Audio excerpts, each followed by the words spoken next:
है तो हम नहीं पिएंगे, लेकिन हम विदेशी माल तो नहीं पिएंगे, चाय तो नहीं पिएंगे।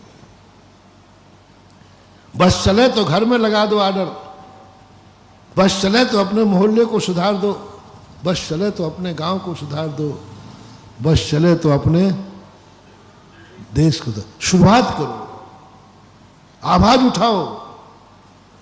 महाराज जी अब आज के चाय के जमाने में कोई नहीं सुनने वाला, महाराज जी कोई मानने वाला नहीं है, और हो सके तो महाराज आप भी इसी में शामिल हो जाओ तो तुम बहुत गड़बड़ हो। तुम यही कहोगे महाराज जी आप भी आहार में चाय लेने ले लग जाओ तो हम लोगों को बड़ी सुविधा। नहीं, शुरुआत करो। ये कभी मत सोचना चाहिए आवाज लगाते समय, कदम उठाते समय कौन सुनेगा मेरी। अब आज इस चाय के युग में दूध की बात करना, महाराज लोग हंसी उड़ाएंगे आपकी। बाबा कौन से आदम कहवाने की बात कर रहा है, उड़ाएंगे।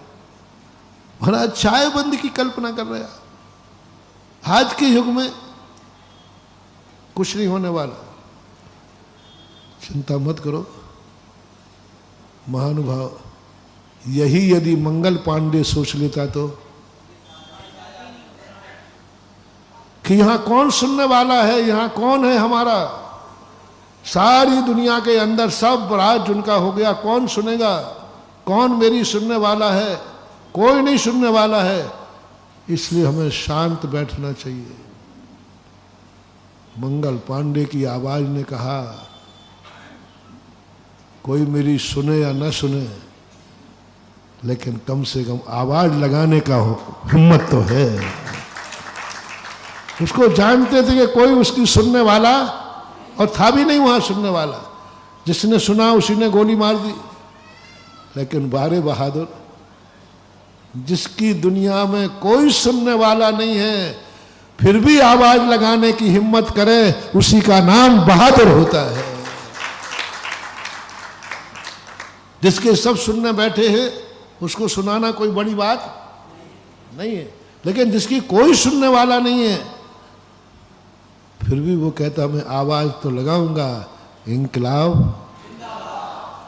यदि वो आवाज नहीं लगाता महानुभाव तो आज अपन आजादी का जश्न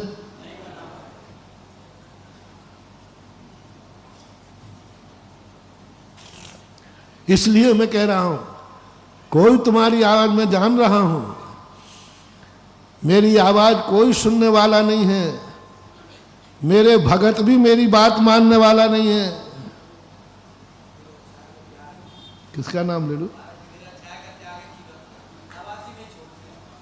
मेरा भगत भी, मेरे चक्रवर्ती भी मेरी पंचायत कमेटी के सदस्य भी नहीं मानेंगे, मुझे मालूम है।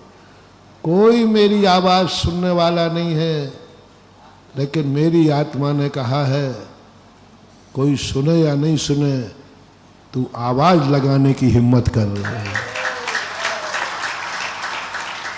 पूज्यवर मानतुंग आचार्य महाराज ने भक्तांबर में कहा, हे भगवान मैं आपकी स्तुति करने खड़ा हुआ हूं, मेरे से आपकी स्तुति बनेगी नहीं, क्योंकि आपकी स्तुति करने वाले तो बड़े बड़े देवता हैं, इंद्र हैं, बड़े बड़े ज्ञानी पंडित आपकी स्तुति करते हैं, मैं तो मूर्ख आदमी हूं, तो मेरी स्तुति तो बनेगी नहीं।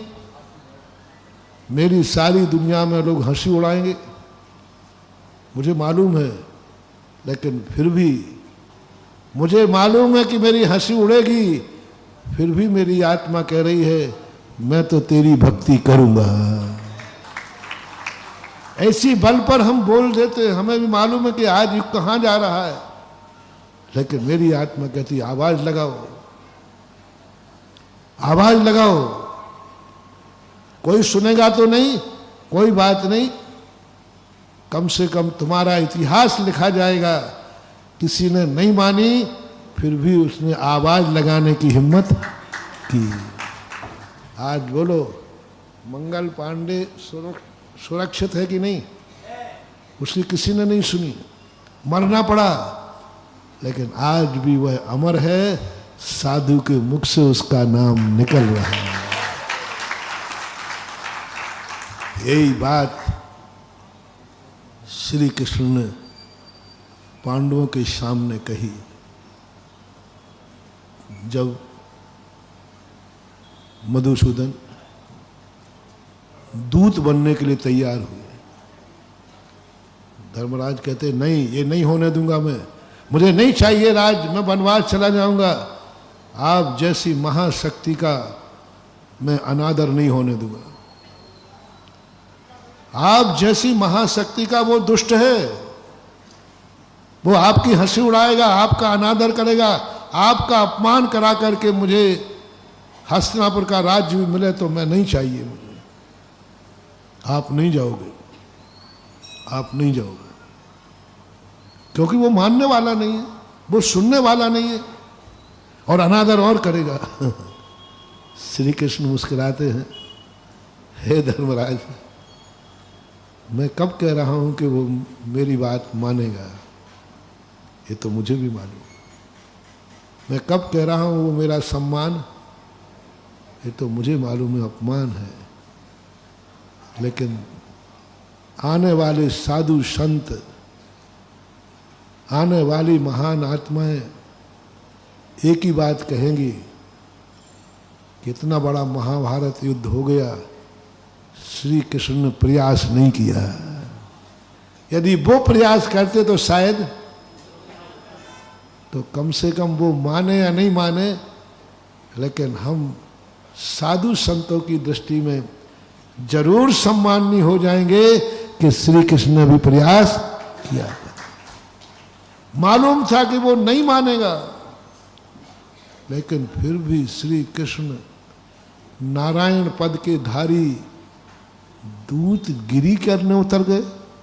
दूतगिरी बताते हैं कि बहुत बहुत लोएस्ट क्वालिटी का कार्य करना, बहुत लोए, क्योंकि दूत की बड़ी बेइज्जती होती है।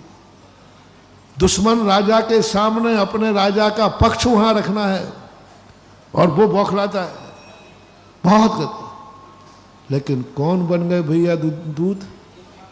नारायण त्रिखंडाधिपति, मैं जाऊंगा। जब ये प्रसंग मैंने पढ़ा, मैंने कि क्या महान था। स्पष्ट मालूम है कि सामने दुष्ट है, मानने वाला नहीं है, लेकिन फिर भी गए। वही हुआ जो होना था, हुआ कि नहीं? लेकिन दुर्योधन तो नहीं माना, लेकिन श्री कृष्ण जरूर साधुओं की प्रवचन की सभा के उदाहरण बन गए। इतनी बड़ी शक्ति ने समझाने का प्रयास किया। अब नहीं माना तो बात, लेकिन बोलो दूत बनने से, नारायण का दूत बनने से श्री कृष्ण की महिमा गिरी है या बड़ी है?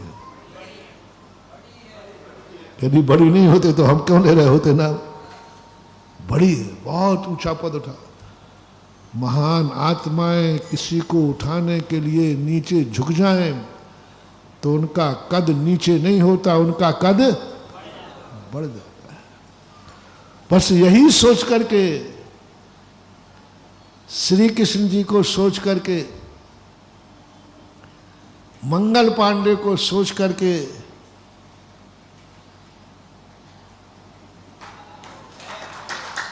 मैं तुम्हें प्रतिदिन समझाने चला आता हूं।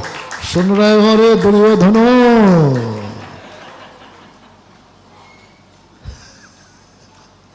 यही सोच करके चला आता हूं। मुझे भी मालूम है कि तुम कितना मानोगे। नहीं महाराज, बहुत कुछ मानते, ऐसी बात नहीं है।